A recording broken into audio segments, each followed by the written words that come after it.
हाय दोस्तों। आज हम बात करेंगे ओबेसिटी के बारे में। ओबेसिटी सिर्फ वेट बढ़ने का नाम नहीं है। ये लगभग हर मेजर बीमारी की जड़ है, जैसे diabetes, fatty liver, high BP, heart disease, osteoarthritis, PCOS और इनफर्टिलिटी। यानी ओबेसिटी एक तरह से कुंजी है जो कई बीमारियों के दरवाजे खोल देती है। ओबेसिटी क्या है? जब बॉडी में फैट जरूरत से ज्यादा जमा होने लगता है और वजन बढ़कर हेल्थ को नुकसान पहुंचाने लगता है, तो इसे ओबेसिटी कहा जाता है। इसे मेजर करने के लिए हम बीएमआई का इस्तेमाल करते हैं। इंडियन गाइडलाइंस के अनुसार बीएमआई 23 से 24.9 होने पर ओवरवेट माना जाता है और बीएमआई 25 या उससे अधिक होने पर ओबेसिटी की कैटेगरी में रखा जाता है। ओबेसिटी के ट्रीटमेंट में सबसे पहली और सबसे इंपॉर्टेंट चीज है लाइफस्टाइल मॉडिफिकेशन। इसमें शामिल हैं बैलेंस्ड डाइट, संतुलित खाना, रेगुलर फिजिकल एक्टिविटी, रोज थोड़ा चलना फिरना या एक्सरसाइज, पोर्शन कंट्रोल, कम मात्रा में सही खाना, अच्छी नींद और स्ट्रेस कम रखना। और सच मानिए, बहुत से लोग ये सब करके अच्छा इंप्रूवमेंट पाते हैं। लेकिन कुछ पेशेंट्स होते हैं जो सब कुछ सही करते हैं, फिर भी वेट कम नहीं होता या थोड़ा कम होता है, फिर वापस बढ़ जाता है। ये लोग फेल क्यों होते हैं? इसकी वजह है हमारी बॉडी की बायोलॉजी। जब आप डाइटिंग करते हैं और कम खाना शुरू करते हैं, तो बॉडी को लगता है खाना कम मिल रहा है, बचत करनी है। पहले के जमाने में खाने की कोई गारंटी नहीं होती थी। कभी खाना मिल जाता था और कभी कई कई घंटे या दिनों तक कुछ मिलता ही नहीं था। ऐसी स्थिति में हमारी बॉडी ने एक आदत बना ली, जब खाना मिले एक्स्ट्रा कैलोरीज को फैट के रूप में स्टोर कर लो, ताकि जब खाना ना मिले वही इस्तेमाल किया जा सके। हमारी बॉडी की ये आदत आज भी बनी हुई है।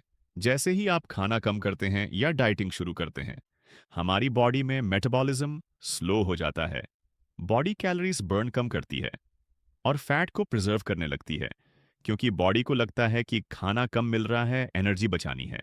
यानी बॉडी फैट को सर्वाइवल फ्यूल की तरह बचा कर रखने लगती है, उसे इस्तेमाल नहीं करती। इसीलिए डाइटिंग के बावजूद वेट कम बहुत धीरे होता है और थोड़ा कम होकर वापस बढ़ जाता है।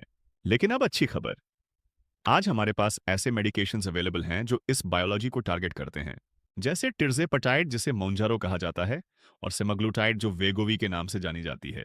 ये मेडिसिन्स भूख कम करती हैं, जल्दी पेट भरने का एहसास देती हैं, क्रेविंग्स कम करती हैं और फैट बर्न बढ़ाती हैं।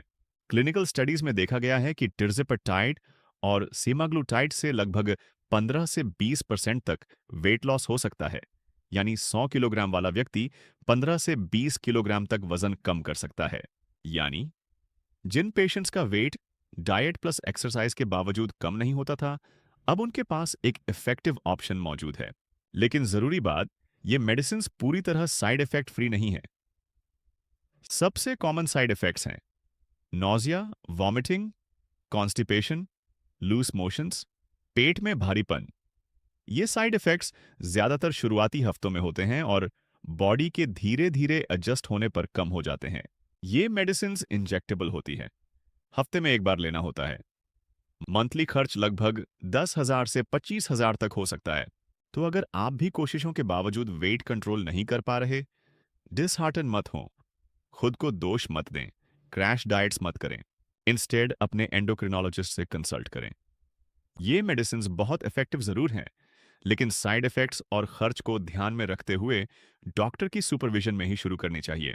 अगर आपको ये वीडियो पसंद आया हो तो लाइक करें, शेयर करें और चैनल को सब्सक्राइब करना बिल्कुल मत भूलें।